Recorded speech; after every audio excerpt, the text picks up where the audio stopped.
choices. Wherever you are, good or bad, don't blame anyone else. Go get an education. Get to work. You can overcome any obstacles.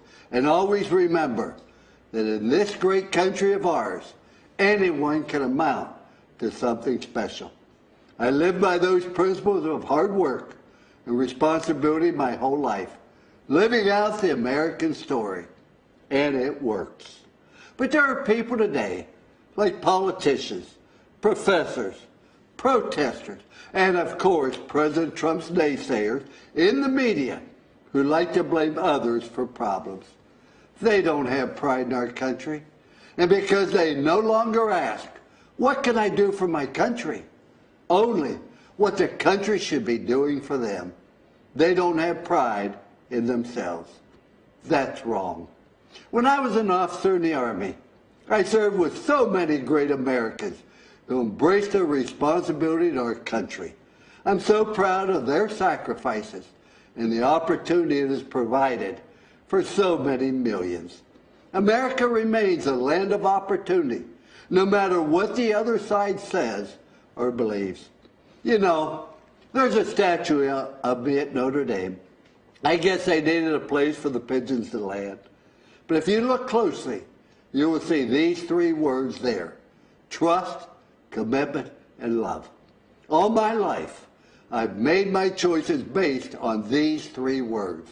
I use these three rules to make choices about everything. My beloved wife of 59 years, athletes I coached, and of course, politicians, even President Trump. I ask myself three things. One, can I trust them? When a leader tells you something, you got to be able to count on it. That's President Trump. He says what he means what he says, and he's done what he said he would do at every single turn. One of the important reasons he has my trust is because nobody has been a stronger advocate for the unborn than President Trump. The Biden-Harris ticket is the most radically pro-abortion campaign in history. They and other politicians are Catholics in name only and abandon innocent lives. President Trump protects those lives. I trust President Trump. The second question I ask is, are they committed to doing their very best? President Trump always finds a way to get something done. If you want to do something bad enough, you will find a way. If not, you'll find an excuse.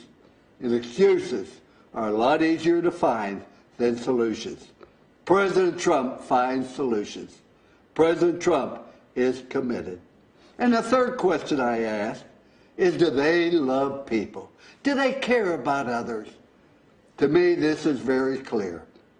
President Trump has demonstrated through his prison reform, advocating for school choice and welfare reform, that he wants Americans from all walks of life to have the opportunity to succeed and live the American dream. President Trump loves our country and our great people.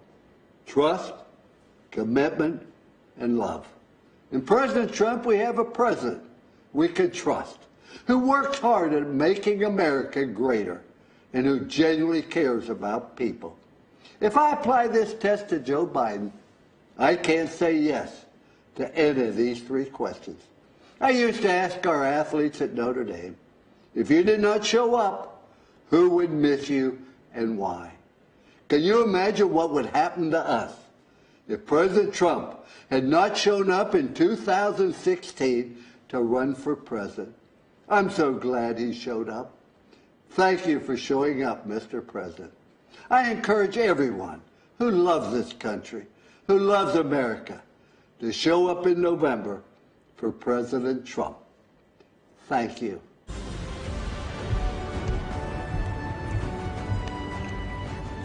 Hi, I'm Michael McHale, but my friends call me Mick. I'm a 30-year active duty member of law enforcement in the state of Florida. I am also the president of the National Association of Police Organizations, NAPO.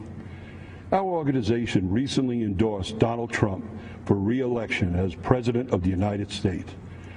Our endorsement recognized his strong support for the men and women on the front lines, particularly during these challenging times.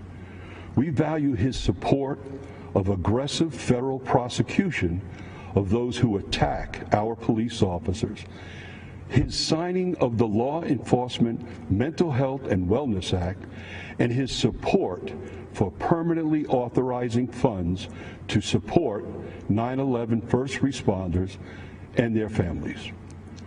Law enforcement officers across the nation take an oath to run toward danger when everyone else is running away. They do so willingly to protect our families and communities. I'm proud that the overwhelming majority of American police officers are the best of the best and put their lives on the line without hesitation. And good officers need to know their elected leaders and the department brass have their backs. Unfortunately, chaos results when failed officials in cities like Portland, Minneapolis, Chicago, and New York make the conscious decision not to support law enforcement. Shootings, looting, and rioting occur unabated. The violence and bloodshed we are seeing in these and other cities isn't happening by chance. It's the direct result of refusing to allow law enforcement to protect our communities. Joe Biden has turned his candidacy over to the far left anti-law enforcement radicals. And as a senator, Kamala Harris pushed to further restrict police, cut their training, and make our American communities and streets even more dangerous than they already are. Conversely, President Trump supports the creation of a national standard for training on de-escalation and communication to give officers more tools to resolve conflict without violence. The difference between Trump, Pence, and Biden-Harris are crystal clear. Your choices are the most pro-law enforcement president we've ever had, or the most radical anti-police ticket in history. We invite those who value the safety of their family and loved ones to join the hundreds of thousands of members of the National Association of Police Organizations and support the re-election of President Donald J. Trump. Thank you, and God bless America.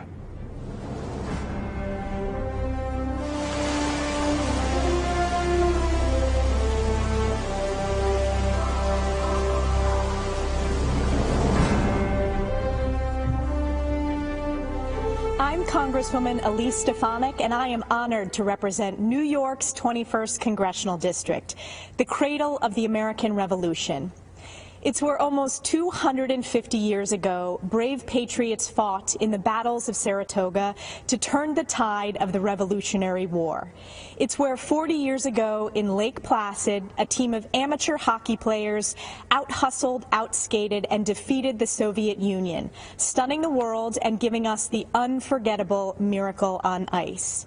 And today, it's home to Fort Drum and the historic 10th Mountain Division, the most deployed unit in the U.S. Army since 9/11, where I saw firsthand President Trump graciously thank and honor our men and women in uniform and sign the largest pay raise for our troops in a decade. Since our nation's founding, generation after generation of everyday Americans served and sacrificed to preserve and strengthen the American dream, the vision of life, liberty, and the pursuit of happiness, and the idea that if you work hard and dream big, you can achieve anything you imagine. I believe in the American dream because I've lived it. Like millions of Americans, I grew up in a small business family where I learned the values of hard work and determination. I was the first person in my immediate family to graduate from college, ran for Congress to serve upstate New York, and am proudly the youngest Republican woman elected to Congress in history.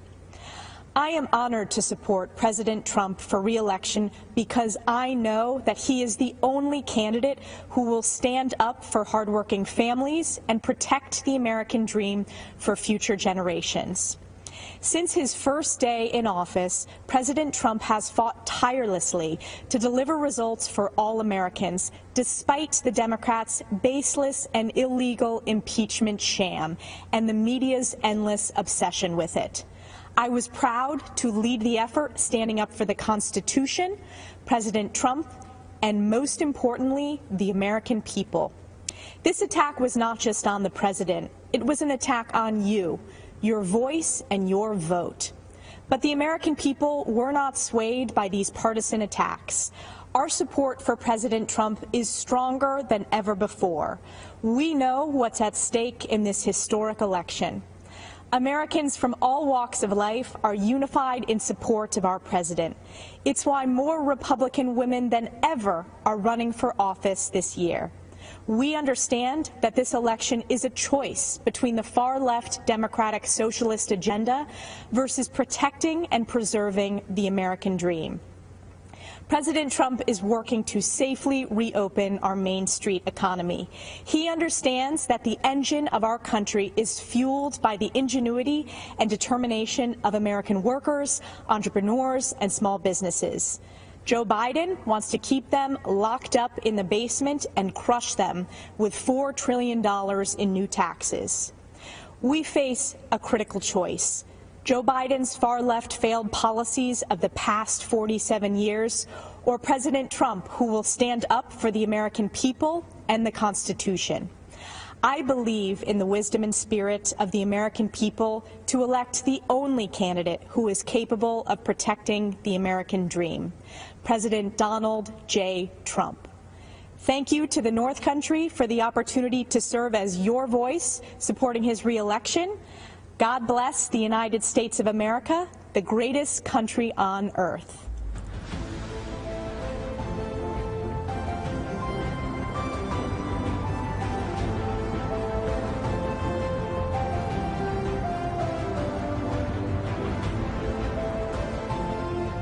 Good evening. I'm Madison Cawthorn, and I'm running to represent North Carolina's 11th Congressional District. This is a time of great adversity for our country. And I know something about adversity. At 18 years old, I was in a horrific car accident that's left me paralyzed from the waist down. Instantly, my hopes and dreams were seemingly destroyed. I was given a 1% chance of surviving. But thanks to the power of prayer, a very loving community, and many skilled doctors, I made it. It took me over a year to recover. My first public outing in a wheelchair was to a professional baseball game. You know, before my accident, I was 6'3". I stood out in the crowd. But as I wheeled through the stadium, I felt invisible. At 20, I thought about giving up. However, I knew I could still make a difference. You know, my accident has given me new eyes to see and new ears to hear. God protected my mind and my ability to speak. So I say to people who feel forgotten, ignored, and invisible, I see you. I hear you. At 20, I made a choice. In 2020, our country has a choice. We can give up on the American idea, or we can work together to make our imperfect union more perfect. I choose to fight for the future, to seize the high ground and retake the shining city on a hill. While the radical left wants to dismantle, defund, and destroy, Republicans, under President Trump's leadership, want to rebuild, restore, and renew. I just turned 25. When I'm elected this November, I'll be the youngest member of Congress in over 200 years. And if you don't think young people can change the world, then you just don't know American history. George Washington was 21 when he received his first military commission. Abe Lincoln, 22 when he first ran for office. And my personal favorite, James Madison, was just 25 years old when he signed the Declaration of Independence. In times of peril, young people have stepped up and saved this country, abroad and at home. We held the line, scaled the cliffs, crossed oceans, liberated camps, and cracked codes. Yet today, political forces want to usher in the digital dark ages, a time of information without wisdom and tribalism without truth. National leaders on the left have normalized emotion-based voting and a radicalized identity politics that rejects Martin Luther King's dream. MLK's dream is our dream, for all Americans to be judged solely on their character. Millions of people risk their lives every year to come here because they believe in the dream of MLK and the American dream. Join us as we, the Party of Freedom, double down on ensuring the American dream for all people. We are committed to building a new town square. It welcomes all ideas and all people. Here we will have freedom of speech, not freedom from speech. To liberals, I say let's have a conversation. Be a true liberal. Listen to other ideas and let the best ones prevail. And to conservatives, I say let's define what we support and win the argument in areas like healthcare and on the environment. In this new town square, you don't have to apologize for your beliefs or cower to a mob. You can kneel before God, but stand for our flag. The American idea my ancestors fought for during the Revolutionary War is just as exciting and revolutionary today as it was 250 years ago. I say to Americans who love our country, young and old, be a radical for freedom. Be a radical for liberty. And be a radical for our republic, for which I stand. One nation under God, with liberty and justice for all. Thank you, and may God bless America.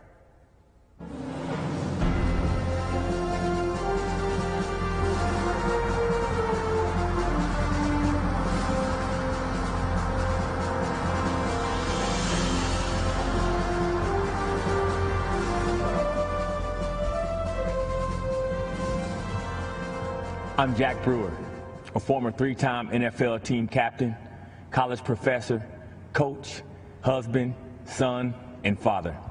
I'm also a lifelong Democrat, but I support Donald Trump.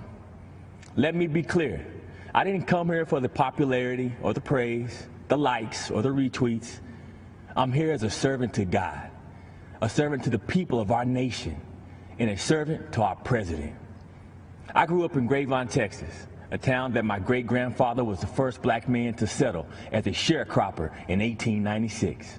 My early high school experience included fighting with skinheads and being a witness in an attempted murder trial after my friend shot a skinhead in self-defense. I remember my dad's bravery when he personally stood up against a KKK rally in my town. In my house, my father taught me to back down from no one. I know what racism looks like. I've seen it firsthand. In America, it has no resemblance to President Trump. And I'm fed up with the way he's portrayed in the media, who refuse to acknowledge what he's actually done for the black community. It's confusing the minds of our innocent children. Before I left to come deliver this message, my energetic 8-year-old son Jackson stopped me and said, "Dad, can you please just tell everyone that all lives need to matter and that God loves everyone?" In that moment, I realized that my 8-year-old had figured out what so many adults have seemed to forget. We are not as divided as our politics suggest. At some point, for the sake of our children, the policies must take priority over the personalities. So because you have an issue with President Trump's tone, you're going to allow Biden and Harris to deny our underserved black and brown children school choice?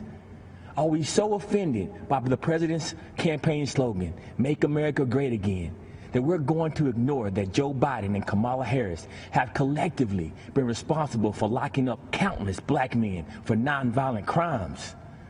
Are you going to allow the media to lie to you by falsely claiming that he said there were very fine white supremacists in Charlottesville? He didn't say that. It's a lie. And ignore the so-called Black Lives Matter organization that openly, on their website, calls for the destruction of the nuclear family. My fellow Americans, our families need each other. We need black fathers in the homes with their wives and children. The future of our communities depend on it. I'm blessed to be able to run inner city youth programs and to also teach in prisons across America. The inmates in my federal prison program literally receive days off their sentence just for attending my class. And that's thanks to President Donald Trump and his First Step Act. President Trump cared about these Americans and their families, even when so many others had left them behind and had written them off. I'm forever grateful for President Trump for that. He endures relentless attacks, and so do many of us, like myself, who support him. But my mama always told me, when the Lord starts blessing, the devil starts messing. This convention marks a time to celebrate our history. Republicans are the party that freed the slaves and the party that put the first black men and women in Congress. It's the party of Frederick Douglass and Abraham Lincoln. And now, Tim Scott and Donald Trump. Our president has made incredible strides to end mass incarceration and give unprecedented opportunities for black in America to rise. America, let this election be a call for all God's people who are called by his name to humble ourselves and pray together and to seek his face and to turn from our wicked ways. Then he will hear us from heaven, and he will forgive our sins, and he will heal our land. Amen, and God bless America.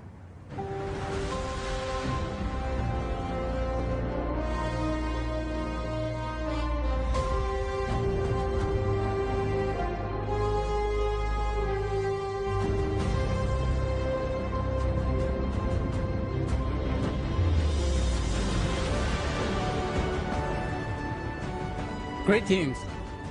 My name is Chen Guangcheng. Standing up to tyranny is not easy, I know. When I spoke out against China's one-child policy and other injustices, I was prosecuted, beaten, sent to prison, and put under house arrest by the Chinese Communist Party, the CCP. In April 2012, I escaped and was given shelter in the American Embassy in Beijing. I'm forever grateful to the American people for welcoming me and my family to the United States, where we are now free. The CCP is an enemy of humanity.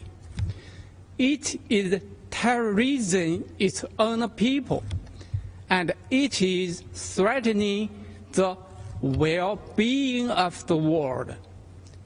In China, expressing beliefs or ideas not approved by the CCP, religion, democracy, human rights can lead to prison.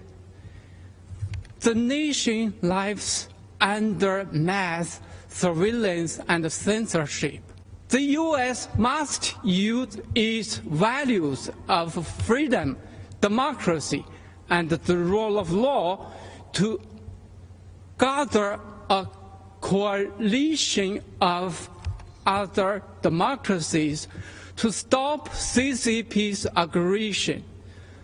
President Trump had led on this, and we need the other countries to join him in this fight, a fight for our future. Standing up to fight unfairness isn't easy, I know. So does President Trump.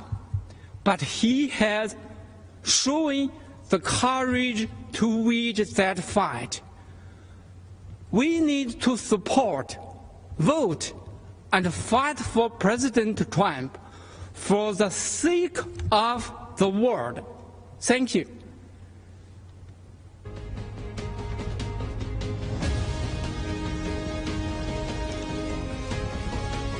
I'm Congressman Lee Zeldin. Tonight, as we celebrate America as a land of heroes, I'm here at a VFW Post of Heroes in West Hampton Beach, New York. I've seen amazing Americans in action. Raised in a law enforcement family, deployed to Iraq as an 82nd Airborne paratrooper, and serving today in the Army Reserve.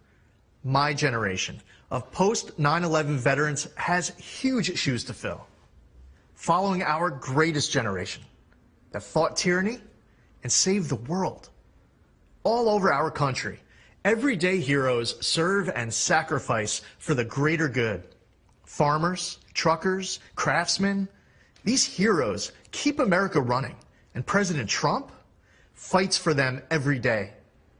This year, we've especially relied on one particular group of heroes, frontline medical workers. My twin daughters, Michaela and Ariana, were born over 14 weeks early. They weighed just 1.5 pounds. At 2 weeks, Michaela went into septic shock, had a stroke, and underwent brain surgery, leaving 1/3 of the left side of her brain a hole. Her doctors didn't believe Michaela would survive, fearing dire permanent consequences even if she did. Through the miracles of modern medicine, power of prayer, and her will to live, my daughters are now starting high school and doing great, with no long-term effects from those frightful months in the NICU. So when I learned my county's PPE stockpile was depleted, I immediately thought of those healthcare workers who saved my baby girls. Jared Kushner and I were on the phone late into that Saturday night. The very next day, President Trump announced he was sending us 200,000 N95 masks. He actually delivered almost 400,000. That number quickly grew to 1.2 million masks, gowns, and more. The president sent thousands of ventilators to New York. He deployed the USS Comfort and converted the Javits Center to a field hospital.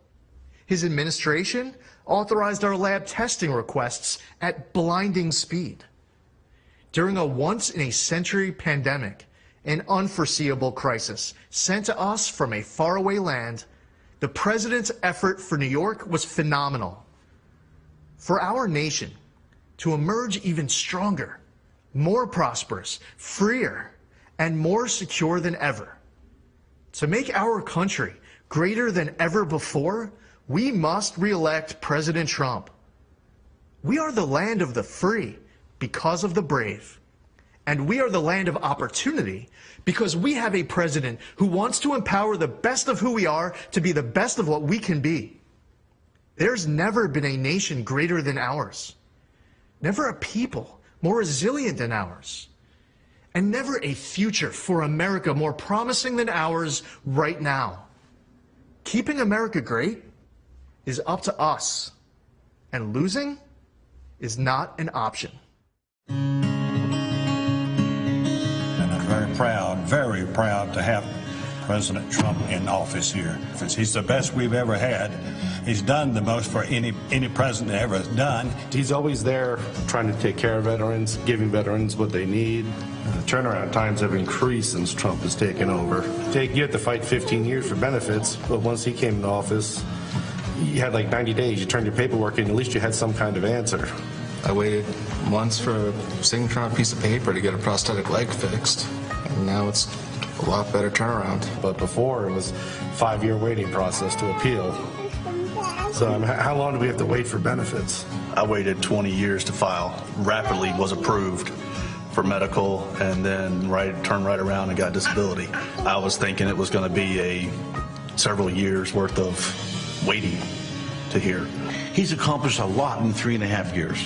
And it helps the American people, and he has done a lot for veterans, for the middle class. I chose to serve my country. If I could do it, I would do it all over again. Especially for this president. I mean, he's the kind of president you'd run through a brick wall if he asked you to. Went through many presidents, but this one, I can say, is the best president we've ever had and ever will have, I believe.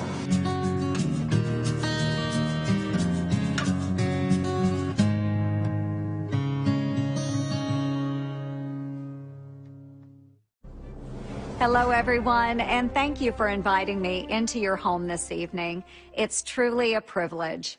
My name is Joni Ernst. I was raised on a small family farm here in Iowa, where I learned the importance of faith, hard work, and service. I worked my way through college, then dedicated my life to serving my country as a local official, a battalion commander in the military, and as a U.S. Senator. Service, it's more than a word to me. It's a mission, a way of life. It's what brought me to Cedar Rapids, Iowa in 2008 when I was in the National Guard. We saw historic floods that swept through the communities. We lent a helping hand to our fellow Iowans who were literally underwater.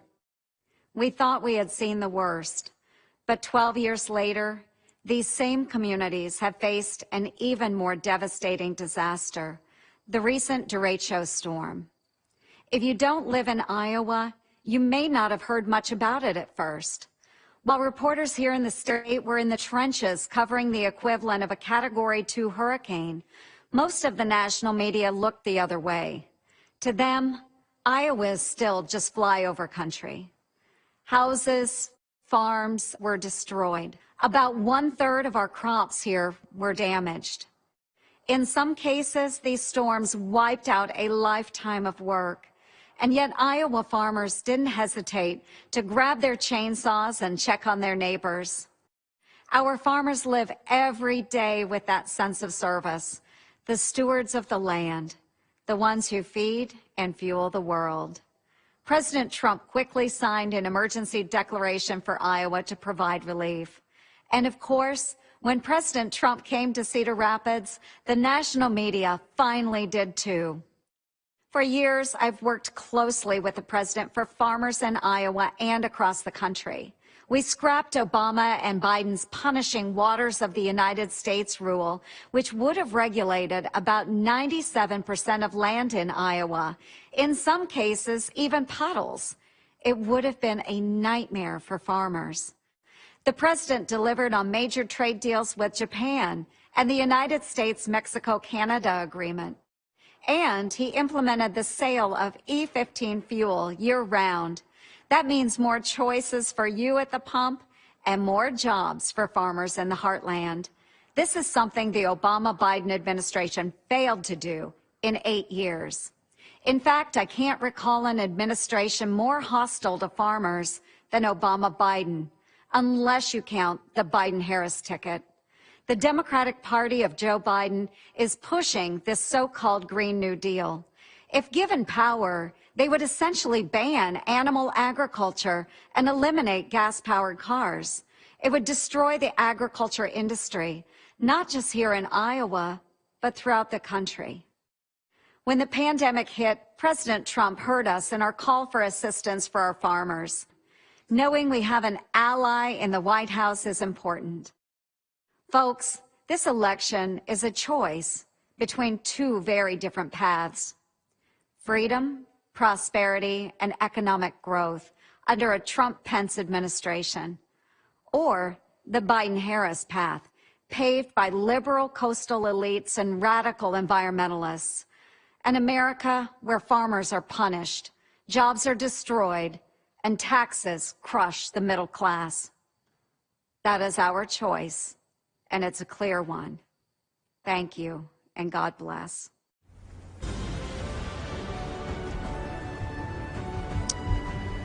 Ladies and gentlemen, I'm Burgess Owens. Shackled in the belly of a slave ship, an 8-year-old boy named Silas Burgess came to America to be sold on an auction block. By the grace of God and the courage of slaves who believed in freedom, Silas escaped through the Underground Railroad and settled in the great state of Texas. He went on to become a successful entrepreneur. He built his community's first church, first elementary school, and purchased 102 acres of farmland, which he paid off in 2 years. I'm here today, a candidate for Congress, because of my great-great-grandfather, Silas Burgess. I was raised in the South during the days of Jim Crow and the KKK. Even through the challenges of segregation, we were taught that anything is possible in America. When I was 22 years old, I thought all my dreams had come true when I was drafted by the New York Jets. 10 years later, with a Pro Bowl nod and a Super Bowl championship under my belt, I left the NFL to start a business. I thought I could never fail, but years later I did, and I lost everything. As I moved my family of 6 into a 1-bedroom basement apartment in Brooklyn, New York, I had a choice to make: to feel sorry for myself or get to work. I worked as a chimney sweep during the day and a security guard at night. It was humbling to be recognized cleaning a chimney by someone who was cheered as an NFL fan. But those hard days would pay off, and eventually I started a rewarding career in the corporate world. We live in a country where we're encouraged to dream big, where second chances are at the core of our American DNA.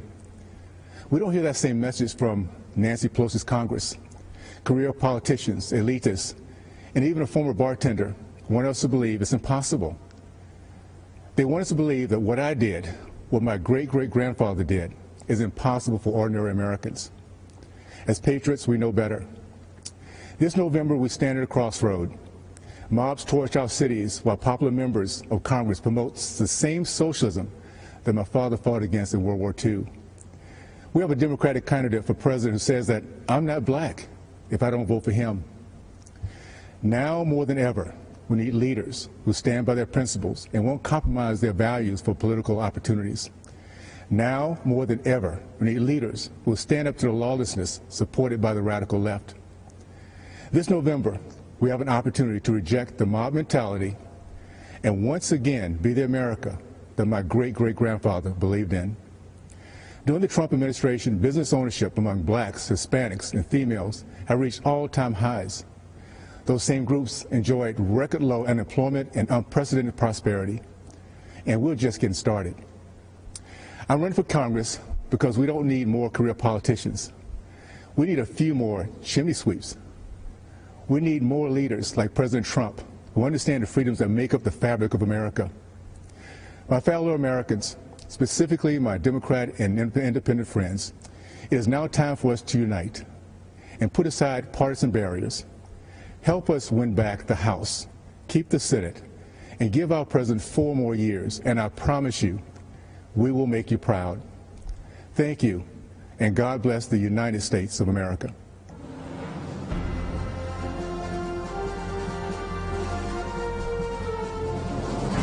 Standing guard over Baltimore Harbor is the remains of an earthen star, a relic of time past. It recalls a time when the spirit of liberty stirred in men of renown who stood in the gap against the most powerful force in the world. 27 hours, 1,000 men, low on ammunition, firing scrap metal. The battle raged, insurmountable odds. A darkness fell upon this new nation. In the midst of the fight, the heroes of Fort McHenry were unmoved. The light of dawn overcame the darkness. The gallant flag hoisted above Fort McHenry, torn and battered, stood, victoriously observing a dejected enemy slowly retreating into the rising sun, inspiring the anthem of our nation.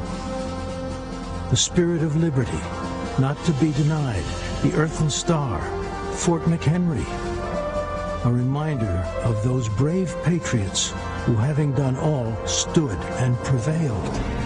It is why we stand today, honoring past, present, and future generations of freedom-loving Americans when we hear the anthem and raise the Star-Spangled Banner. Good evening, America. I'm Laura Trump, daughter of Bob and Linda Unaska, sister to Kyle, mother to Luke and Carolina, and the daughter-in-law of our 45th president, Donald J. Trump. But tonight, I come to you simply as an American. My life began like many in our country. I grew up in Wrightsville Beach, North Carolina. My parents were small business owners and worked hard to make sure that my brother and I had everything we needed, but not everything we wanted. My parents raised me to believe that in America, I could achieve anything with hard work and determination, that the opportunities available to me were limited only by the size of my ambition, that I should dream big, and I did. Those very dreams are what led me to New York City. I'd heard the adage, if I can make it there, I can make it anywhere, and I intended to do just that. Never in a million years did I think that I would be on this stage tonight, and I certainly never thought that I'd end up with the last name Trump. My 7th grade English teacher, Mrs. B, used to tell us, believe none of what you hear, half of what you read, and only what you're there to witness firsthand. The meaning of those words never fully weighed on me until I met my husband and the Trump family. Any preconceived notion I had of this family disappeared immediately. They were warm and caring. They were hard workers, and they were down to earth. They reminded me to feel like I was home. Walking the halls of the Trump organization, I saw the same family environment. I also saw the countless executives who thrived there year after year. Gender didn't matter. What mattered was the ability to get the job done. I this directly when, in 2016, my father-in-law asked me to help him win my cherished state and my daughter's namesake, North Carolina. Though I had no political experience, he believed in me. He knew I was capable, even if I didn't. So it didn't surprise me when President Donald Trump appointed so many women to senior-level positions in his administration. Secretary of the Air Force, the first female CIA director, the first black female director of the Fish and Wildlife Service, and countless ambassadors, just to name a few. Under President Trump's leadership, women's unemployment hit the lowest level since World War II. 4.3 million new jobs have been created for women. In 2019 alone, women took over 70% of all new jobs. Female small business ownership remains at an all-time high, and 600,000 women have been lifted out of poverty, all since President Trump took office. He didn't do these things to gain a vote or check a box. He did them because they're the right things to do. 100 years ago today, the 19th Amendment was ratified, granting the right to vote to every American woman. And since that day, incredible strides have been made by women in America. From Amelia Earhart to Rosa Parks and Sally Ride, women shaped our history and are part of what has made our country the most exceptional nation in the world. I often think back to my 24-year-old self, driving alone in my car from North Carolina to New York City. And I think about what I'd tell myself now as we head towards the most critical election in modern history. This is Democrat or left and right. This is an election that will decide if we keep America America or if we head down an uncharted, frightening path towards socialism. Abraham Lincoln once famously said, "America will never be destroyed from the outside. If we falter and lose our freedoms, it will be because we destroyed ourselves." While those words were spoken over 150 years ago, never have they been more relevant. Will we choose the right path and maintain the unique freedoms and boundless opportunities that make this country the greatest in the history of the world? Will we remain the beacon of hope for those around the world fighting oppression, communism, and tyranny? The choice is ours. I know the promise of America because I've lived it, not just as a member of the Trump family, but as a woman who knows what it's like to work in blue-collar jobs, to serve customers for tips, and to aspire to rise. When I look at my son Luke and my daughter Carolina, I wonder, what sort of country will I be leaving for them, for our future generations? In recent months, we've seen weak, spineless politicians seize control of our great American cities to violent mobs. Defund the police is the rallying cry for the new radical Democrat Party. Joe Biden will not do what it takes to maintain order, to keep our children safe in our neighborhoods and in their schools, to restore our American way of life. We cannot dare to dream our biggest dreams for ourselves or for our children while consumed by worry about the safety of our families. President Trump is the law and order president, from our borders to our backyards. President Trump will keep America safe. President Trump will keep America prosperous. President Trump will keep America America. If you're watching tonight and wrestling with your vote on November 3rd, I implore you, tune out the distorted news and biased commentary and hear it straight from someone who knows. I wasn't born a Trump. I'm from the South.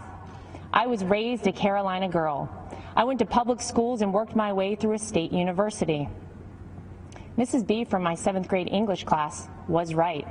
What I learned about our president is different than what you might have heard.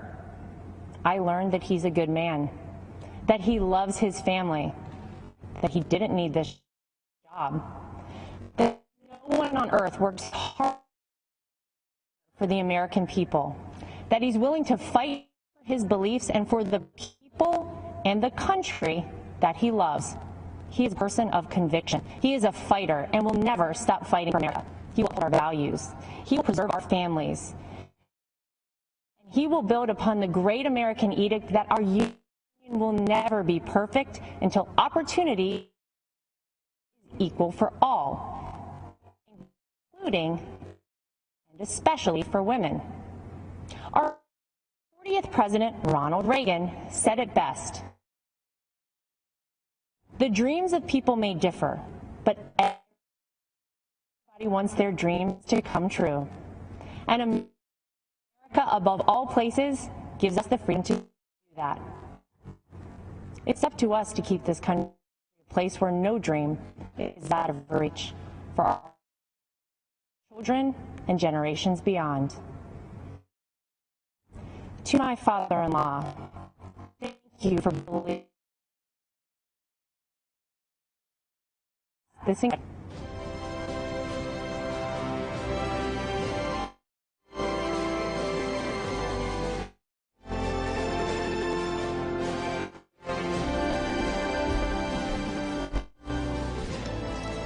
Good evening.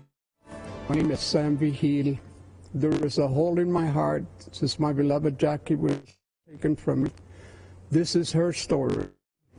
There were two things that Jackie loved to do every day. One was to go to the gym and tweet out Bible verses and prayers to her friends. November 19th, the tweets. That day started out like the other day. She left for the gym early in the morning. I heard the garage door open. Seconds later, I heard the car horn. I went outside to see if she had forgotten something. What I saw was me blocking her car in the driveway. I noticed the bullet hole in Jackie's window. I saw someone jumping into the Jeep and speeding away. Jackie had just been shot and killed in blood. We think this was a carjacking gone wrong, very wrong. Every time I open the garage door or stand in the driveway, I hear that horn. I see her slumped in the seat. When I go to bed at night, an image haunt me. That's my life sentence. It's a sentence being served by too many families left behind by senseless killings. Albuquerque, where I live, is one of the most violent cities in the country. Fewer than 50% of homicides are solved. It is a sad irony that Jackie immigrated to the U.S. for a better life than her native Colombia, only to be gunned down in her own way. For 8 months, there was no leads in connection with Jackie's murder. The Albuquerque police were overwhelmed. They needed help. Help arrived when President Trump launched Operation Legend in July of this year. Almost immediately, the FBI took over Jackie's case. In a matter of days, they arrested 4 people. The 5th suspect killer was arrested in Texas on unrelated charges. He is an illegal immigrant with a long criminal record. He had imported in September and had come back in October to terrorize our community. I'm extremely grateful to President Trump and the FBI for their efforts to deliver justice for Jackie and all the other innocent victims of crime. I am honored to support the President because he is supporting us. I know he will never stop fighting for justice, for law and order, for peace, security in our communities. Greetings, my fellow Americans. I am Clarence Henderson. There have been movements that have changed the course of history. Among the most extraordinary was the Civil Rights Movement. 60 years ago, segregation was legal and enforced. The simple act of sitting at a lunch counter could lead to physical harm, jail time, or worse. I know from personal experience. Walking into Woolworth department store on February 2nd, 1960, I knew it was unlike any day I'd experienced before. My friends had been denied service the day before because of the color of their skin. We knew it wasn't right. But when we went back the next day, I didn't know whether I was going to come out in a vertical or prone position, in handcuffs or on a stretcher, or even in a body bag. By sitting down to order a cup of coffee, we challenged injustice. We knew it was necessary, but we didn't know what would happen. We faced down the KKK. We were cursed at and called all kinds of names. They threatened to kill us, and some of us were arrested, but it was worth it. Our actions inspired similar protests throughout the South against racial injustice. And segregation was about country moved a step closer to true equality for all. That's what actual protest can accomplish. America isn't perfect. We're always improving. But the great thing about this country is that it's not where you come from, it's where you're going. I was born called the wrong side of the tracks. I don't have a birth certificate. I never attended an integrated school, and I'm the only one out of my immediate family who graduated from college and HBC. I'm a military veteran, rights activist, and you know what else? I'm a Republican, and I support Donald Trump. If that sounds strange, know your history. The Republican Party that passed the amendment. It was the Republican Party that passed the 14th Amendment. It was the Republican Party that passed black men the right to vote. Freedom of thought is a powerful thing. There are Americans, voters all over the country, who media is trying to convince to conform to the same old Democratic talking points. You know what will get you? The same old result. Joe Biden had the audacity to say, if you don't vote for him, you ain't black. Well, to that, I say, if you do vote for Biden, you don't know history. Donald Trump is not a politician. He's a leader. Politicians are a dozen. Leaders are priceless. The record funding Trump gave HBCUs is right. So are the record number of jobs created for the black community. And the investment he drove into our neighborhood with tax incentives in opportunity zones. And so are the lives he restored by passing criminal justice reform, where 91% of the inmates released are black. These achievements demonstrate that Donald Trump truly cares about black lives. His policies show his heart. He has done more for black Americans in 4 years than Joe Biden has done in 50. Donald Trump is offering real and lasting change, an unprecedented opportunity to rise, a country that embraces the spirit of the civil rights movement of the 60s, a place where people are judged by the content of their character, their talents and abilities, not by the color of their skin. This is the America I was fighting for 60 years ago. This is the America Donald Trump is fighting for today. Let's all join in this fight for re-electing President Trump on November 3rd.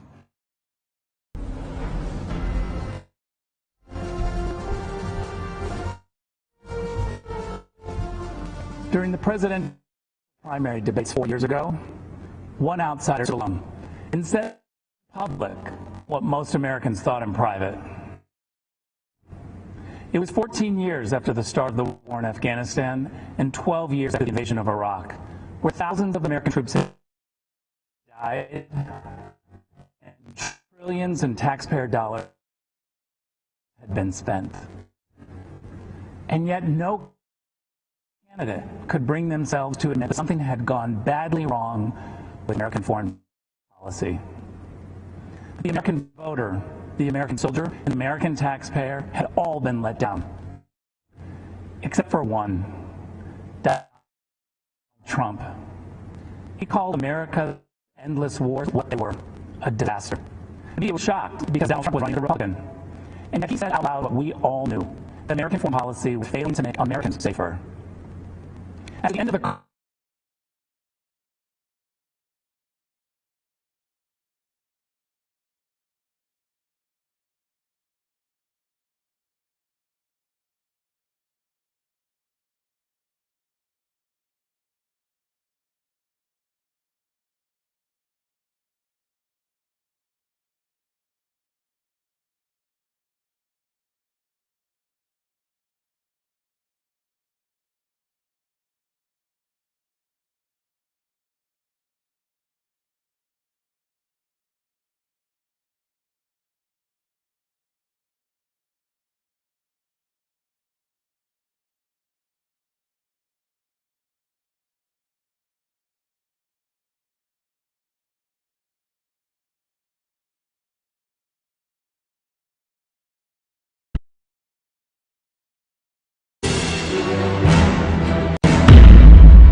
and start being the capital of the world.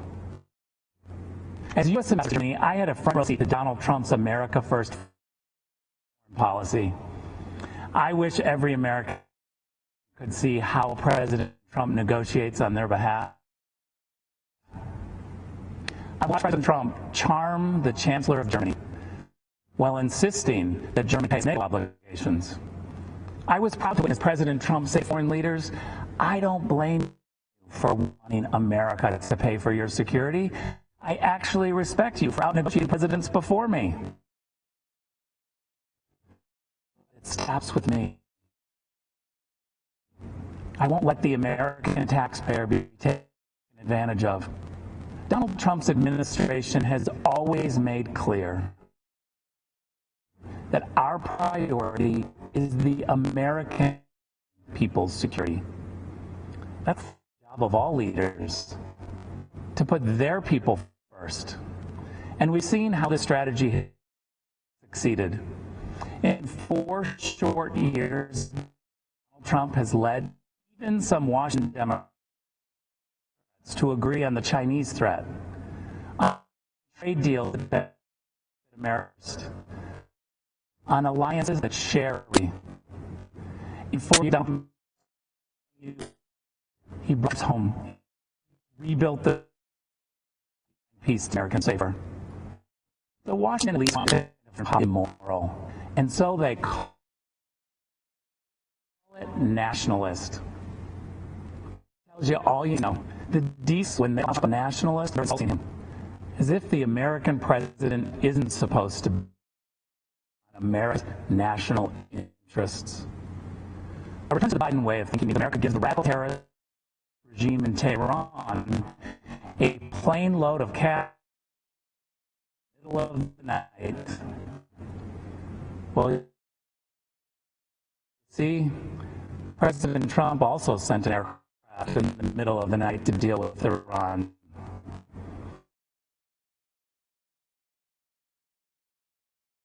Minsk, there is no doubt who President Trump's administration supports. We will always stand with the people who fight for their God-given freedoms. Don't be fooled. The Washington establishment is trying to sell you their candidate. Joe Biden was first elected to the Senate in 1972, 40 years ago. Well, it's actually the typical Washington story. Just this year, 22 Democrats ran for president. They rejected all of the outsiders and nominated the ultimate Washington insider, someone they had to pull out of retirement. Every time Joe Biden offers a new idea, you should ask yourself, why didn't he try that over the last 48 years? Today, the Democrats blame a global pandemic that started in China on President Trump. And they still blame Russia for Hillary Clinton's loss in 2016. As acting director of national intelligence, I saw the entire case for Russian collusion, and what I saw made me sick to my stomach. The Obama-Biden administration secretly launched a surveillance operation on the Trump campaign and silenced many brave intelligence officials who spoke up against it. They presented information as facts. They lied to judges. Then they classified anything to undermine their case. And after Donald Trump won the election, when they should have continued the American tradition of helping the president-elect transition into the White House, they tried to undercut him even more. Former Vice President Joe Biden asked intelligence officials to uncover the hidden information on President Trump's incoming national security advisor 3 weeks before the inauguration. That's the Democrats.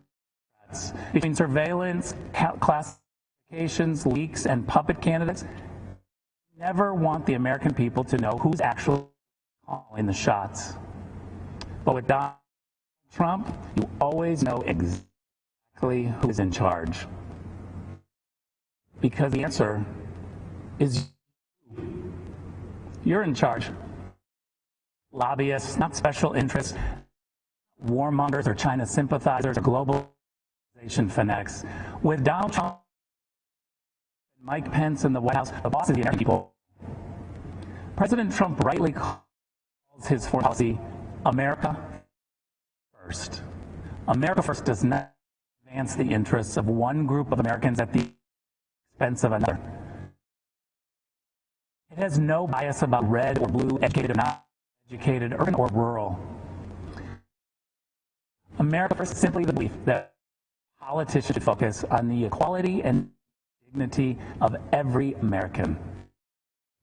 And that this duty is fulfilled by promoting the safety and wealth of the American people above all else. That's America First. The Trump doctrine.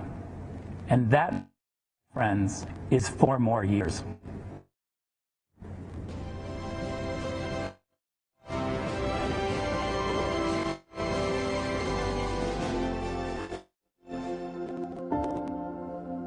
By dawn's early light, millions of Americans give thanks for this land, our liberties, and those who defend it.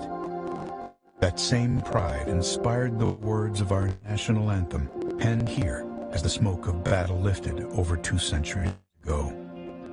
When those American soldiers bravely fought and died, repelling the British onslaught, they did so not only for our people, which that flag represented, but for our principles, for which the flag stood, our God-given freedoms, the right to life, liberty, and the pursuit of happiness, equality under the law, government by the people.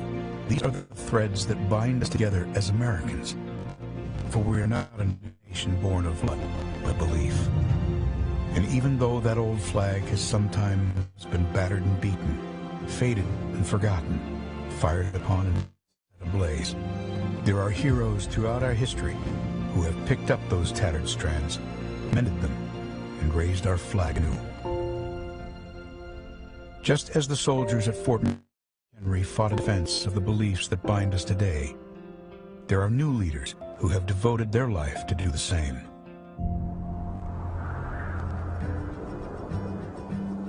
Greetings across the amber waves of grain. This is Mike Pence. Across Indiana highways and homes, his voice warmly welcomed Hoosiers evening. Mike Pence filled the radio waves with conservative commentary, guarding our American ideals. But much like the man who inspired him, Mike didn't grow up a Republican. As President Reagan said, freedom is never more than 1 generation away from extinction. His grandfather was a hard-working Irish immigrant who drove a bus to provide for his family. His father served our nation bravely in the Korean War and earned a Bronze Star. Mike was the 3rd of 6 children, raised here in Columbus, Indiana, with a cornfield in his backyard. The foundation. There are new leaders who have devoted their life to do the same.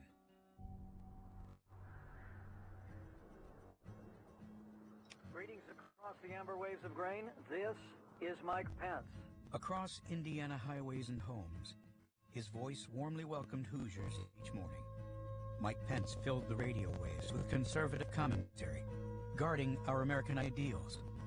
But much like the man who inspired him, Mike didn't grow up a Republican.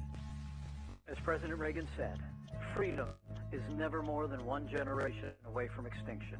His grandfather was a hard-working Irish immigrant who drove a bus to provide for his family. His father served our nation bravely in the Korean War and earned a Bronze Star. Mike was the third of 6 children, raised here in Columbus, Indiana, with a cornfield in his backyard. The foundation of America is freedom, and the foundation of freedom is faith. It was in this small Indiana town his foundation of faith in Jesus Christ was laid. And from that conviction sprung his love of people and service to others. It was at a church service where Mike met the love of his life, Karen.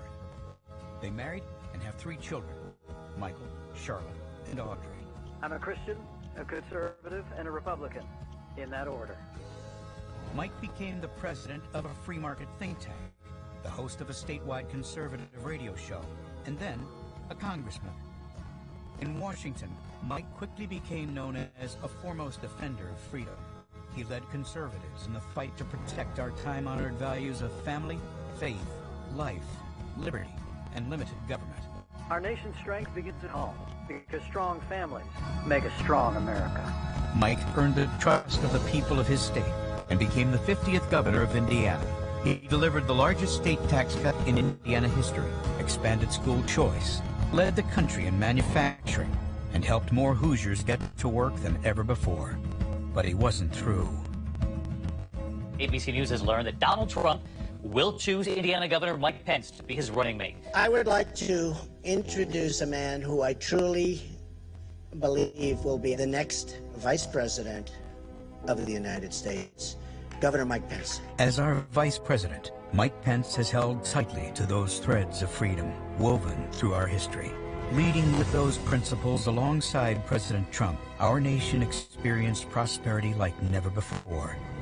He is solid as a rock. He's been a fantastic Vice President. And now, in these uncertain days, we are equipped to overcome. In times of trouble, some call to retreat from those ideals. But Americans throughout history have lifted them in triumph, hope, and resilience. Mike Pence knows those stars and stripes do not merely represent who we are, but more importantly, what we can be. As the sun rises again on America, we lift our eyes to those lofty truths to guide our country and every one of us to greater heights. In this land of the free and home of the brave. Vice President Mike Pence.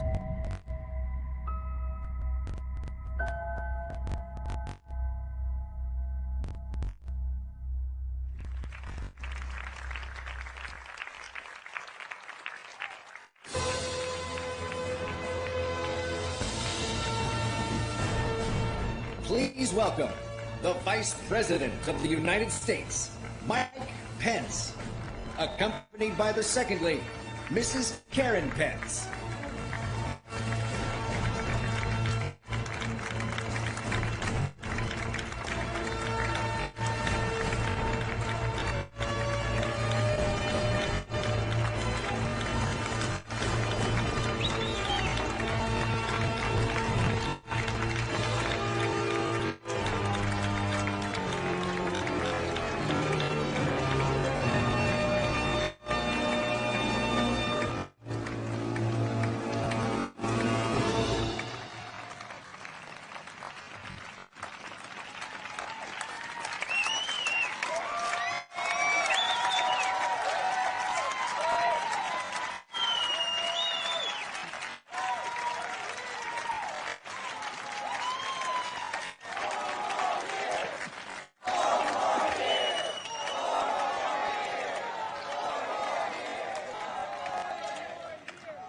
Good evening, America.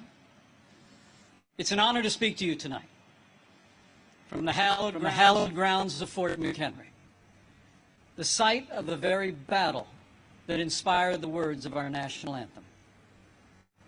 Those words have inspired this land of heroes in every generation since. It was on this site 206 years ago when our young republic heroically withstood a ferocious naval bombardment from the most powerful empire on earth. They came to crush our revolution, to divide our nation, and to end the American experiment. The heroes who held this fort took their stand for life, liberty, freedom, and the American flag. And those ideals have defined our nation.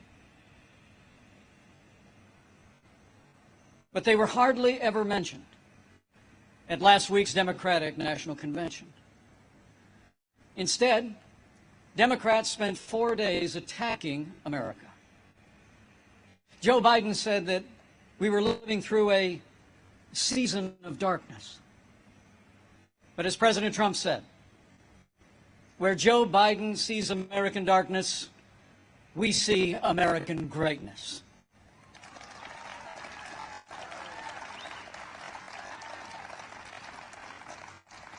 In these challenging times, our country needs a president who believes in America, who believes in the boundless capacity of the American people to meet any challenge, defeat any foe, and defend the freedoms we hold dear. America needs 4 more years of President Donald Trump in the White House.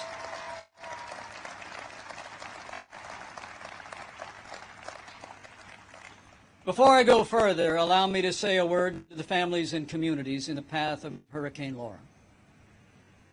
Our prayers are with you tonight, and our administration is working closely with authorities in the states that will be impacted.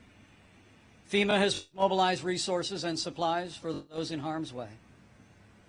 This is a serious storm, and we urge all those in the affected areas to heed state and local authorities. Stay safe, and know that we'll be with you every step of the way to support, rescue, respond, and recover in the days and weeks ahead. That's what Americans do.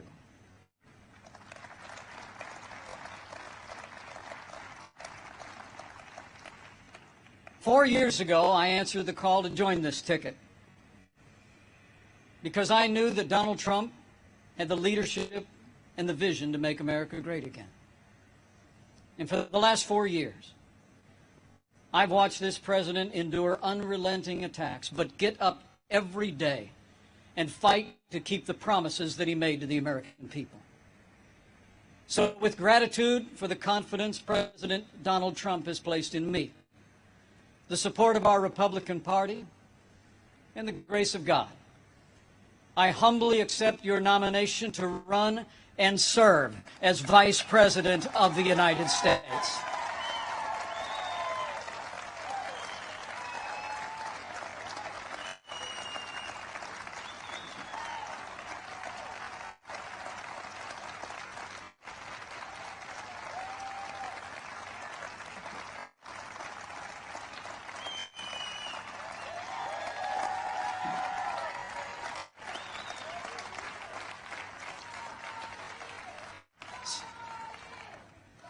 Serving the American people in this office has been a journey I never expected. It's a journey that would not have been possible without the support of my family, beginning with my wonderful wife, Karen.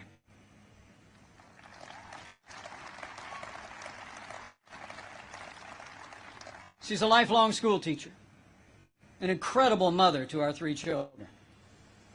And she is one outstanding Second Lady of the United States. I'm so proud of you.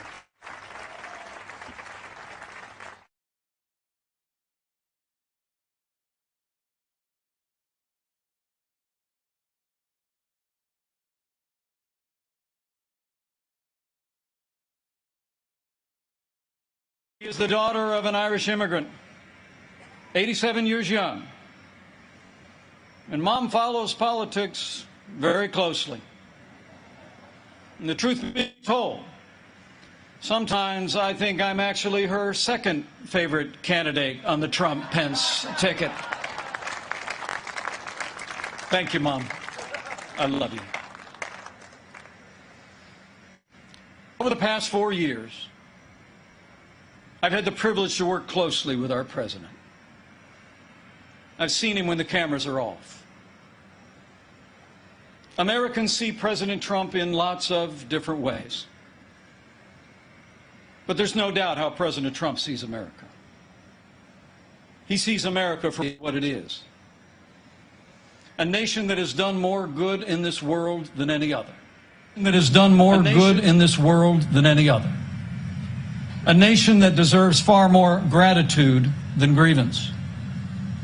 And if you want a president who falls silent when our heritage is demeaned or insulted, he's not your man.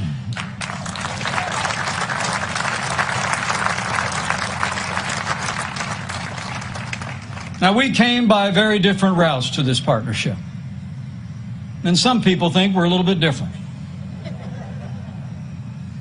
But you know, I've learned a few things watching him. Watching him deal with all that we've been through over the past 4 years. He does things in his own way.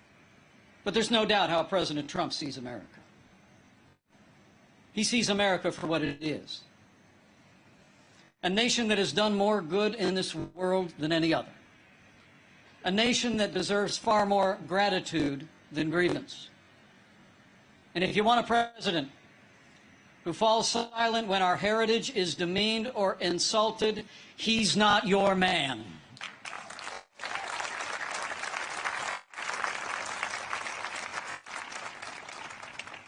Now, we came by very different routes to this partnership. And some people think we're a little bit different. But you know, I've learned a few things watching him deal with all that we've been through over the past 4 years.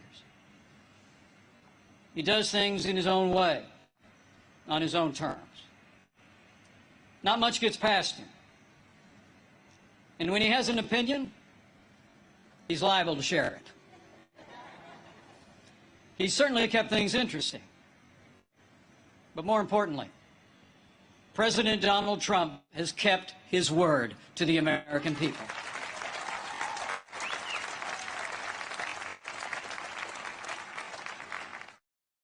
Increase in our national defense since the days of Ronald Reagan and created the first new branch of our armed forces in 70 years, the United States Space Force.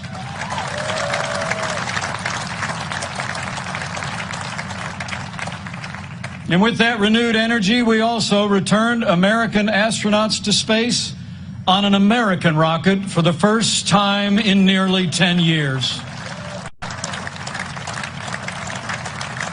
On our most cherished values, freedom of religion and the right to life. That's when President Donald Trump stepped in. And from day one, he kept his word. We rebuilt our military. This president signed the largest increase in our national defense since the days of Ronald Reagan and created the first new branch of our armed forces in 70 years, the United States Space Force.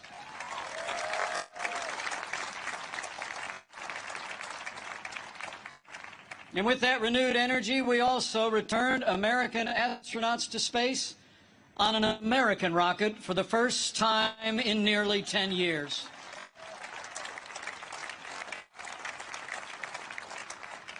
And after years of scandal that robbed our veterans of the care that you earned in the uniform of the United States, President Trump kept his word again. We reformed the VA, and Veterans' Choice is now available for every veteran in America.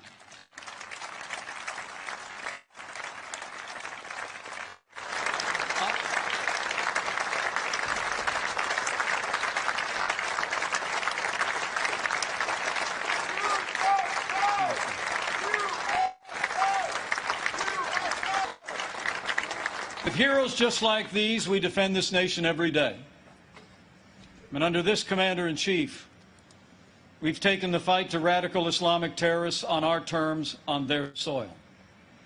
Last year, American armed forces took the last inch of ISIS territory, crushed their caliphate, and took down their leader without one American casualty.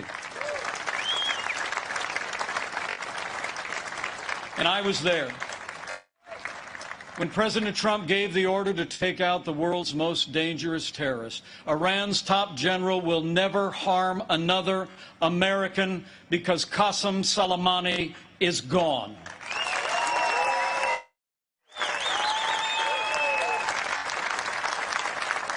My fellow Americans, you deserve to know. Joe Biden criticized President Trump following those decisions. Decisions to rid the world of two terrorist leaders. But it's not surprising, because history records that Joe Biden even opposed the operation that took down Osama bin Laden. It's no wonder that the Secretary of Defense under the Obama-Biden administration once said that Joe Biden has been, and I quote, wrong on nearly every major foreign policy and national security issue over the past 4 decades. So we've stood up to our enemies, and we've stood with our allies. Like when President Trump kept his word and moved the American embassy to Jerusalem, the capital of the State of Israel, setting the stage for the first Arab country to recognize Israel in 26 years. Closer to home, we appointed more than 200 conservative judges to our federal courts. We supported the right to life and all the God-given liberties enshrined in our Constitution, including the Second Amendment right to keep and bear arms. And when it came to the economy, President Trump kept his word and then some. We passed the largest tax cut and reform in American history. We rolled back more federal red tape than any administration ever had. We unleashed American energy and fought for free and fair trade. And in our first 3 years, businesses large and small created more than 7 million good-paying jobs, including 500,000 manufacturing jobs all across America.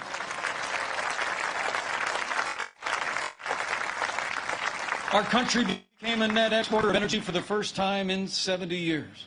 Unemployment rates for African Americans and Hispanic Americans hit the lowest level ever recorded. And on this 100th anniversary of the women's right to vote, I'm proud to report that under President Donald Trump, we achieved the lowest unemployment rate for women in 65 years. And more Americans working than ever before. In our first 3 years, we built the greatest economy in the world. We made America great again.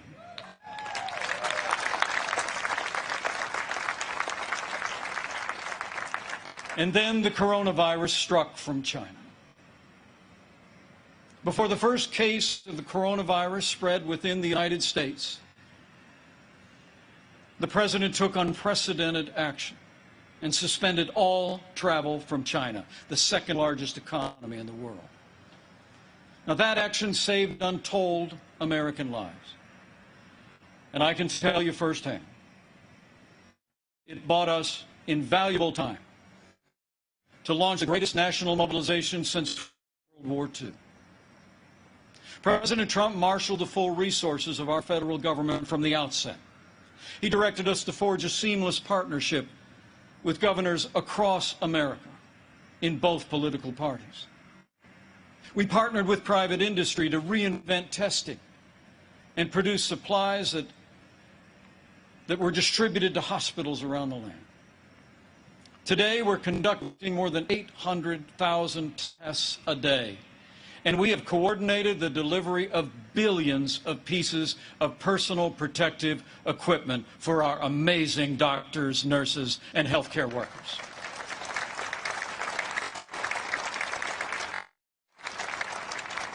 We saw to the manufacture of 100,000 ventilators in 100 days. And no one who required a ventilator was ever denied a ventilator in the United States.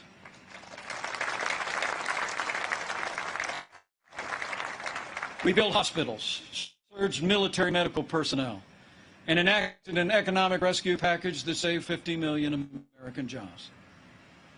As we speak, we're developing a growing number of treatments known as therapeutics, including convalescent plasma, that are saving lives all across America. Now, last week, Joe Biden said that no miracle is coming. Well, what Joe doesn't seem to understand is that America is a nation of miracles. And I'm proud to report that we're on track to have the world's first safe, effective coronavirus vaccine by the end of this year.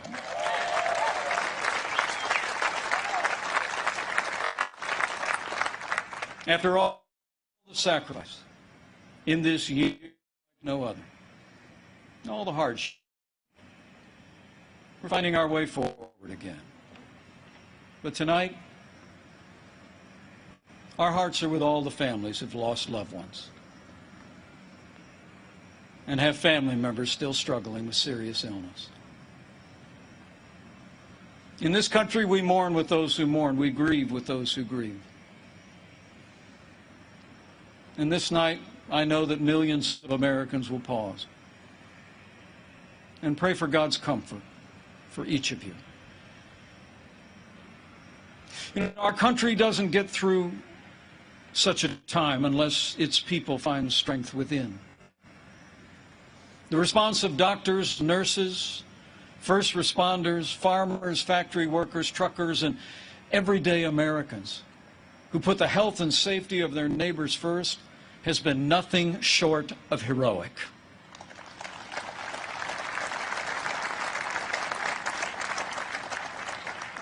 Veronica Sayez put on her scrubs every day. Day in and day out, went to work in one of New York City's busiest hospitals. She stayed on the job, put in the long hours until it was done, and then got back in her neighborhood and helped neighbors and friends struggling. Her brother William is a New York City firefighter. And they're both emblematic of heroes all across this country. They're with us tonight. And I say to them and to all of you, you have earned the admiration of the American people, and we will always be grateful for your service and care.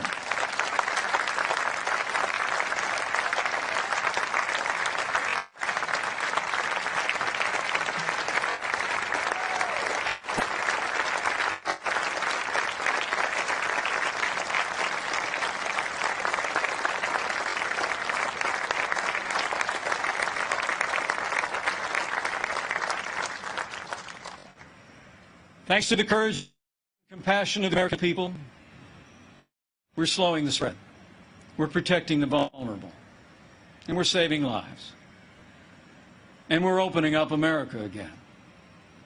Because of the strong foundation that President Trump poured in our first 3 years, we've already gained back 9.3 million jobs in the last 3 months alone.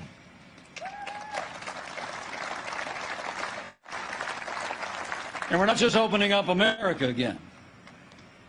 We're opening up America's schools.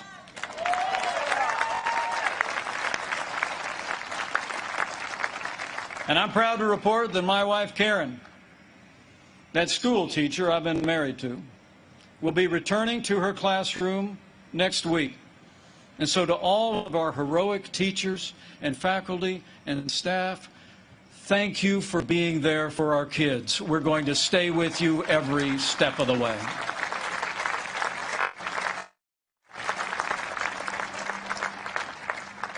In the days ahead, as we open up America again, I promise you, we'll continue to put the health of America first.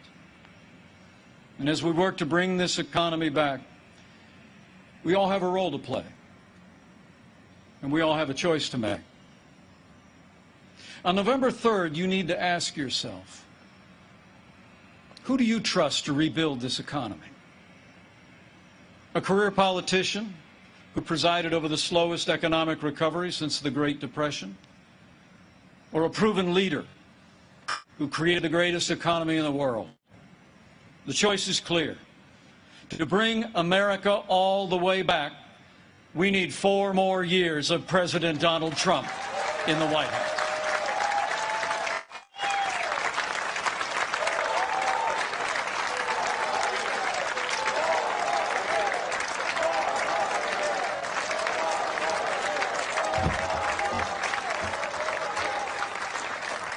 My fellow Americans, were passing through a time of testing. But in the midst of this global pandemic, just as our nation had begun to recover, we've seen violence and chaos in the streets of our major cities. President Trump and I will always support the right of Americans to peaceful protest. But rioting and looting is not peaceful protest. Tearing down statues is not free speech. And those who do so will be prosecuted to the fullest extent of the law.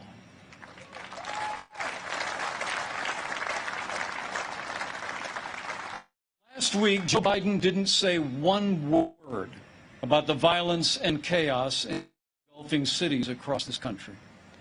So let me be clear. The violence must stop. Whether in Minneapolis, Portland, or Kenosha, too many heroes have died defending our freedom to see Americans strike each other down. We will have law and order on the streets of this country for every American of every race and creed and color.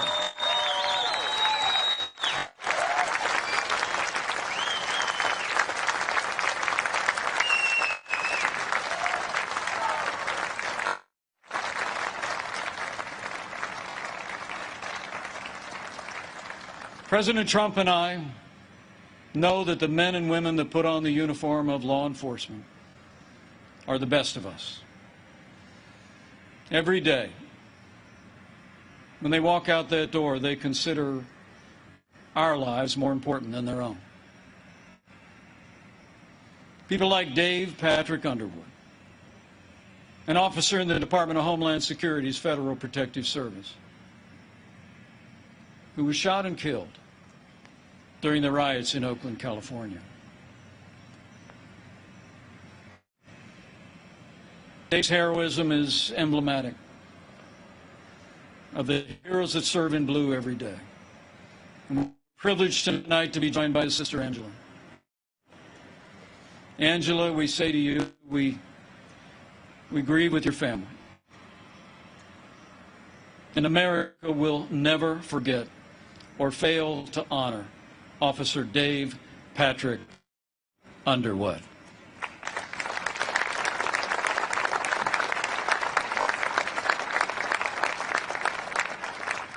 The American people know we don't have to choose between supporting law enforcement and standing with our African American neighbors to improve the quality of their lives, education, jobs, and safety. And from the first days of this administration, we've done both. And we will keep supporting law enforcement and keep supporting our African American and minority communities across this land for 4 more years.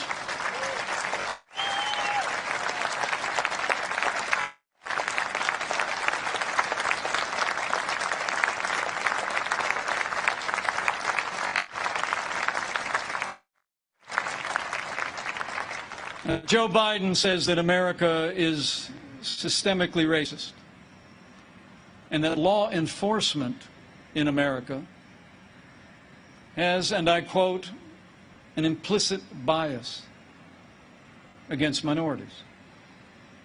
When asked whether he'd support cutting funding to law enforcement, Joe Biden replied, yes, absolutely. Joe Biden would double down on the very policies that are leading to violence in America's cities. The hard truth is, you won't be safe in Joe Biden's America. And on to President Trump.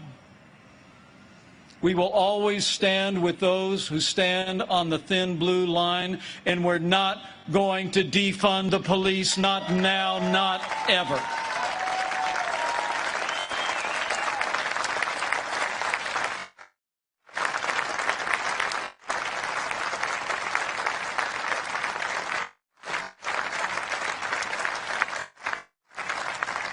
My fellow Americans, we're passing through a time of testing, but soon we will come to a time for choosing. Joe Biden has referred to himself as a transition candidate, and many were asking, transition to what? But last week, Democrats didn't talk very much about their agenda. And if I were them, I wouldn't either. I mean, Bernie Sanders did tell his followers that Joe Biden would be the most liberal president in modern times. In fact, he said, and I quote, that many of the ideas he fought for, that just a few years ago were considered radical, are now mainstream in the Democratic Party. At the root of their agenda is the belief that America is driven by envy, not aspiration. That millions of Americans harbor ill will toward our neighbors instead of loving our neighbors as ourselves. The radical left believes that the federal government must be involved in every aspect of our lives to correct those American wrongs. They believe the federal government needs to dictate how Americans live, how we should work, how we should raise our children, and in the process deprive our people of freedom, prosperity, and security. Their agenda is based on government control. Our agenda is based on freedom.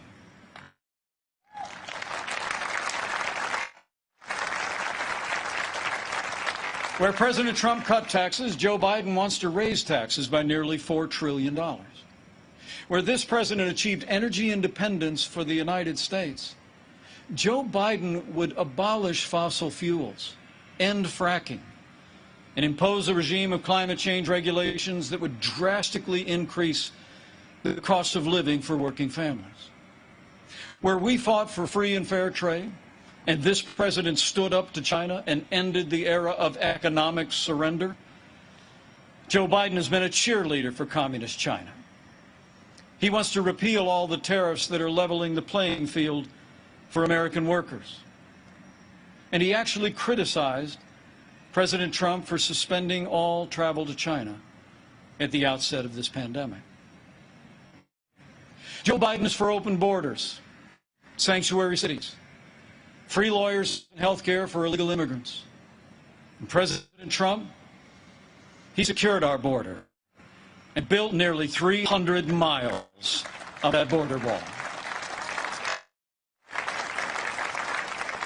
Joe Biden wants to end school choice. And President Trump believes that every parent should have the right to choose where their children go to school, regardless of their income or area code. President Trump has stood without apology for the sanctity of human life every day of this administration. Joe Biden, he supports taxpayer funding of abortion, right up to the moment of birth. When you consider their agenda, it's clear. Joe Biden would be nothing more than a Trojan horse for the radical left. The choice in this election has never been clearer, and the stakes have never been higher. Last week, Joe Biden said democracy's on the ballot. And the truth is, our economic recovery is on the ballot.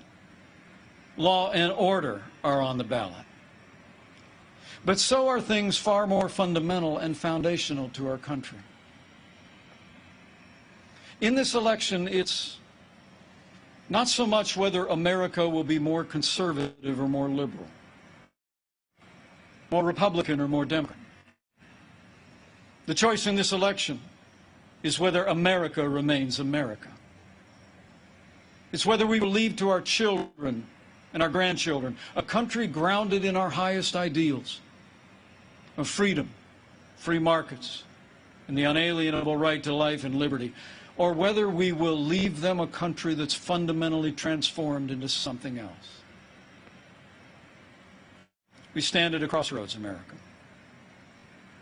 President Trump has set our nation on a path of freedom and opportunity. Joe Biden would set America on a path of socialism and decline. But we're not going to let it happen.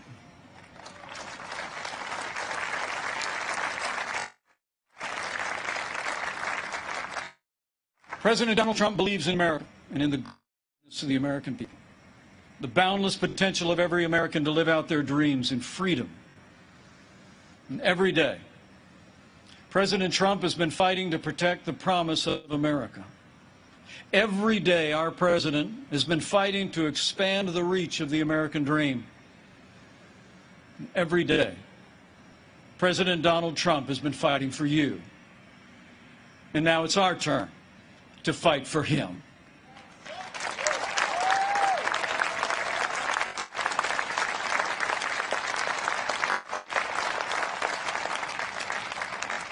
On this night, in the company of heroes, I'm deeply grateful. Deeply grateful for the privilege of serving as Vice President of this great nation and to have the opportunity to serve again. I pray to be worthy of it, and I will give that duty all that's in me. In the year 2020, the American people have had more than our share of challenges. But thankfully, we have a president with the toughness, energy, and resolve to see us through. Now, those traits actually run in our national character. As the invading force learned on approach to this fort in September of 1814, against fierce and sustained bombardment, our young country was defended by heroes, not so different from those who are with us tonight. The enemy was counting on them to quit, but they never did. Fort McHenry held, and when morning came, our flag was still here.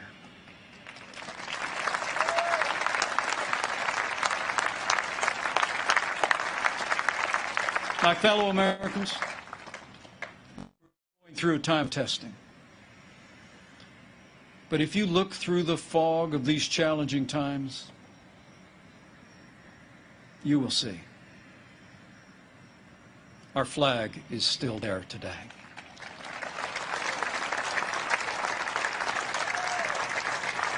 That star-spangled banner still waves over the land of the free and the home of the brave.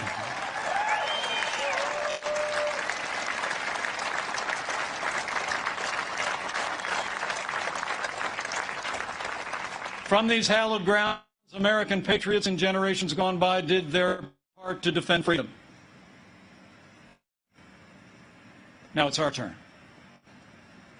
So let's run the race marked out for us. Let's fix our eyes on Old Glory and all she represents. Let's fix our eyes on this land of heroes and let their courage inspire.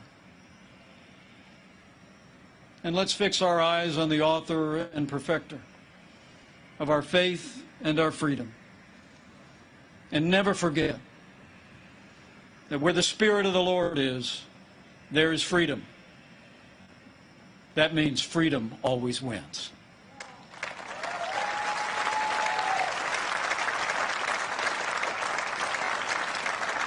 My fellow Americans, thank you for the honor of addressing you tonight and the opportunity to run and serve again as your Vice President. I leave here today inspired. And I leave here today more convinced than ever that we will do in our time, as Americans have done throughout our long and storied past. We will defend our freedom and our way of life. We will re-elect our president and principled Republican leaders across the land. And with President Donald Trump in the White House for 4 more years, and with God's help, we will make America great again. Again. Thank you. God bless you. And God bless the United States of America.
Here to perform our national anthem, please welcome country music superstar Trace Atkins.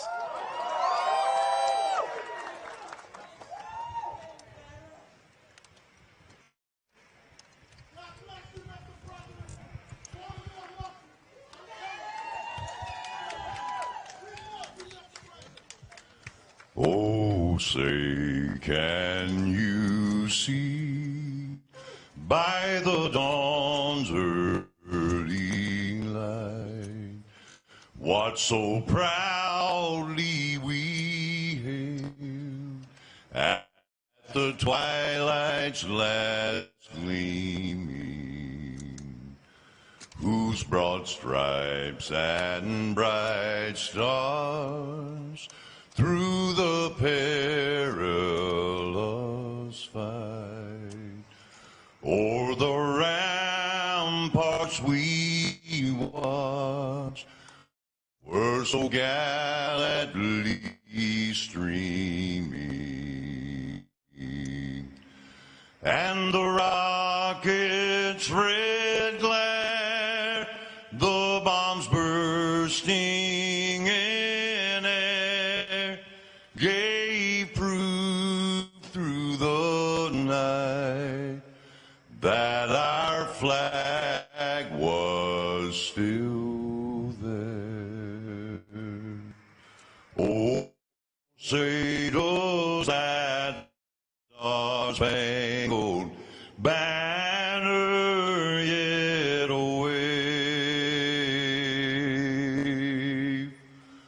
o'er the land of the free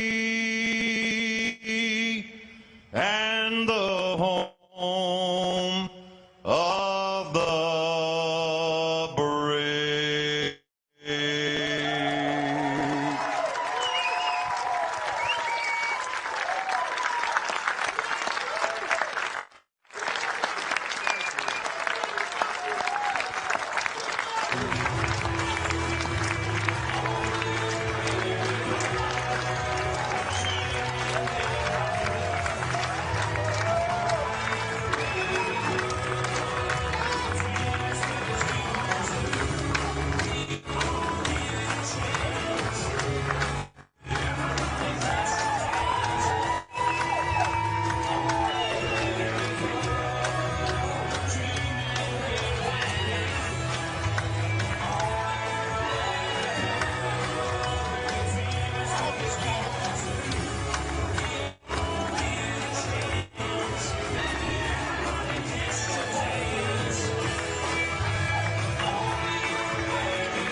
Mr. President.